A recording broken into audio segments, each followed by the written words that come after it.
এই ভিডিওতে আমরা দেখব আপনারা কিভাবে উদ্যোক্টিফাই আপনাদের স্টোরে থিম সেট করবেন। যার মধ্যে থাকছে থিম কালার, আপনাদের স্টোরের লোগো, ফ্যাব আইকন এবং ব্যানার্স। আমি পিসি থেকে দেখাবো, ফোন থেকেও একইভাবে করতে হবে। সর্বপ্রথম আমরা আমাদের মার্চেন্ট প্যানেলে চলে যাব এবং এই ক্ষেত্রে থেকে আপনাদেরকে সেটিংস এর মধ্যে চলে আসতে হবে। সেটিংস এর মধ্যে আপনারা অনেকগুলো অপশনস দেখতে পাবেন, যার মধ্যে থেকে আপনাদেরকে অ্যাপিয়ারেন্স আসতে হবে। অ্যাপিয়ারেন্স এর মধ্যে সর্বপ্রথম আপনারা থিম কালারটা পেয়ে যাবেন। এইখান থেকে আপনারা আপনাদের পছন্দ মতো যেকোনো একটা থিম কালার দিয়ে দিবেন, অথবা আপনাদের বিজনেসের ভাইবের সাথে ম্যাচ করে এরকম যেকোনো একটা কালার দিয়ে দিবেন। আমি দেখানোর জন্য ভায়োলেট কালারটা সিলেক্ট করে নিচ্ছি এবং এখানে সেভ থিমে ক্লিক করে দেবো আমি। এখন যদি আমরা আমাদের ওয়েবসাইটে যাই এবং রিলোড দেই, তাহলে আপনারা দেখতে পারবেন আমাদের নতুন থিম কালারটা এখানে চলে আসছে।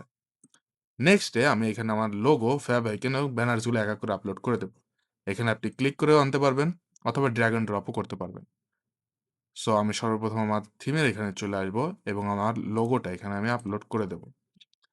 লোগোটা দেখবেন আপলোড হয়ে গেছে। পরবর্তীতে আমি আমার ফ্যাব আইকনটা আপলোড করে দেব এখান থেকে। অ্যান্ড লাস্টলি আমি আমার ব্যানারটা আপলোড করে দেব।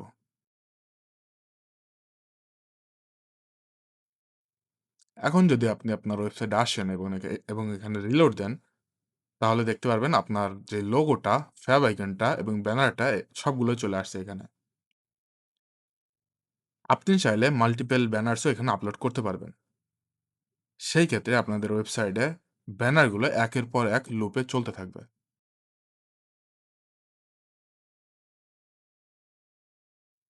আর আপনি যদি চান তাহলে এখান থেকে যেকোনো একটা ব্যানার ডিলিটও করতে পারবেন।